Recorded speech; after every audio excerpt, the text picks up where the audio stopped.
Wal hayawan utawi hewan kulluhu sakabehane hewan. Semua hewan itu tohirun, itu suci. Termasuk manusia. Manusia itu hewan. Al insan hayawanun natiq. Insan itu hewan yang punya akal. Jadi insan itu hewan tapi yang berakal.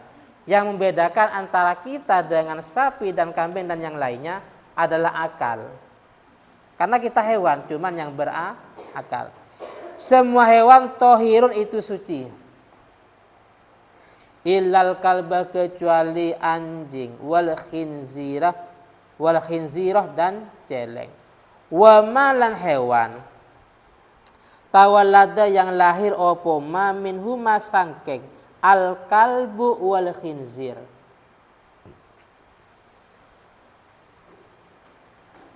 Au min ahadima, atau sangkeng salah satunya kalbun dan khinzir. Anjing selingkuh dengan kambing, atau anjing selingkuh dengan ayam umpamanya. Maka anaknya itu juga najis ya. Atau contohnya anjing selingkuh dengan unta umpamanya, maka anaknya itu juga najis. Wis wal maitatu utawi bangkai kulluha, semua maitah, semua bangkai itu najisatun, itu najis. Yang namanya bangkai itu najis. Apa bangkai? Definisi bangkai itu adalah hewan yang mati tanpa sembelihan secara syarak.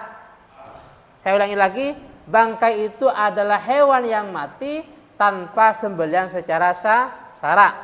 Contohnya Wahyu punya kambing, terus kambingnya ini mungkin dilempar dengan dengan karet, terus mati umpamanya.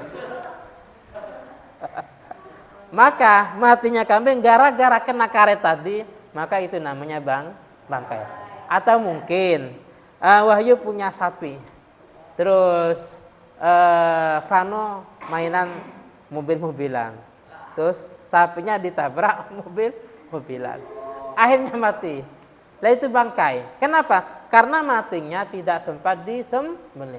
Maka solusinya, kalau memang ayam kita, kambing kita yang ada di pinggir jalan raya ketabrak mobil, motor, becak atau sejenisnya, maka kita langsung disempalkan untuk menyembelih. Masih hidup, sembelih. Was. Nah. Akhirnya matinya itu secara syarak. Matinya karena disembelih.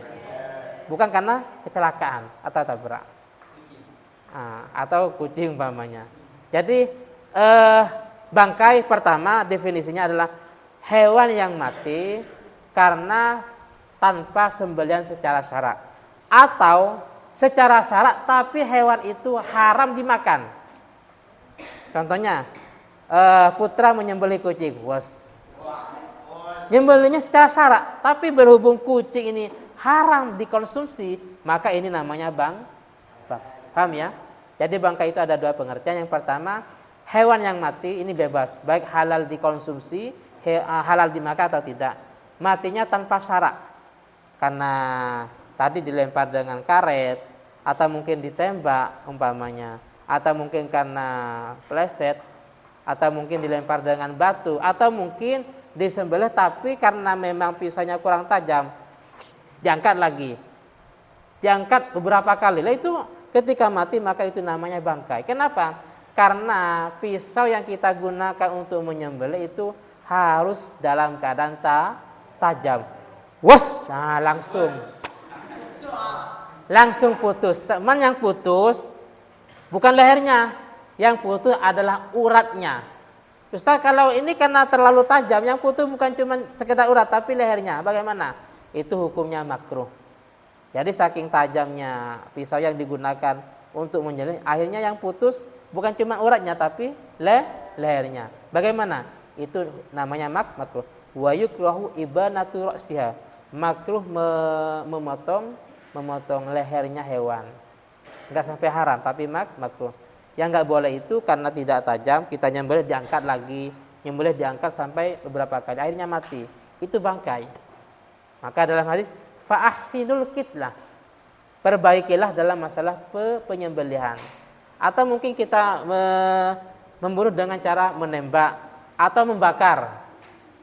Membakar itu bangkai. Karena yang berhak menyiksa dengan api itu hanya Allah Ta'ala. Jadi nggak boleh dengan cara tembak, itu nggak boleh. Paham ya? Kecuali bangkai yang suci, illa samakah, kecuali ikan. Ikan. Jadi ikan hidup-hidup silakan dimakan. Atau mungkin ikan ini matinya dengan batu atau dengan apa, silakan terserah. Itu kan bangkai. Tapi ini halal untuk dimakan.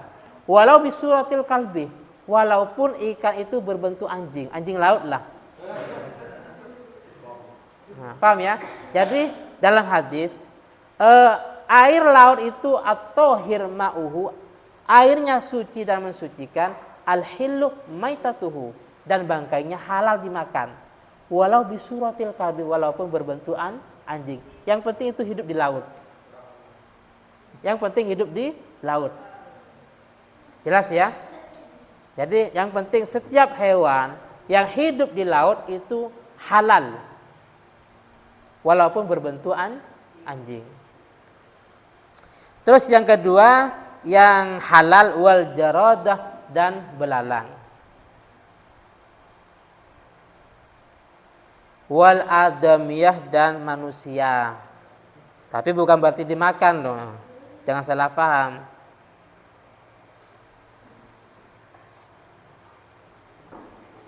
Jadi makanya kita heran dengan kelompok yang mengatakan, sekarang kan ada kelompok ke sebuah organisasi yang di luar kelompok mereka dianggap najis. Apa contohnya?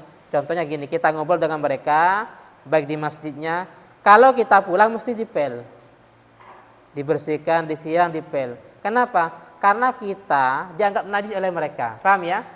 Itu banyak sekarang, termasuk di perumahan biasanya. Itu hidupnya ya di perumahan.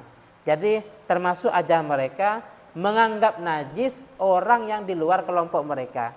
Buktinya kalau kita duduk di tempat mereka terus kita pulang, pasti dipel, dibersihkan, disiram umpamanya. Karena dianggap najis. Padahal dalam kitab yang kita pelajari bahwa manusia setelah meninggal itu adalah tetap suci. Buktinya dalam Al-Quran, walaqad karramna bani Adam. Allah Ta'ala tetap memuliakan kita walaupun sudah meninggal. Terus wa yusaluh lan dibasu al-inna'u apa wadah.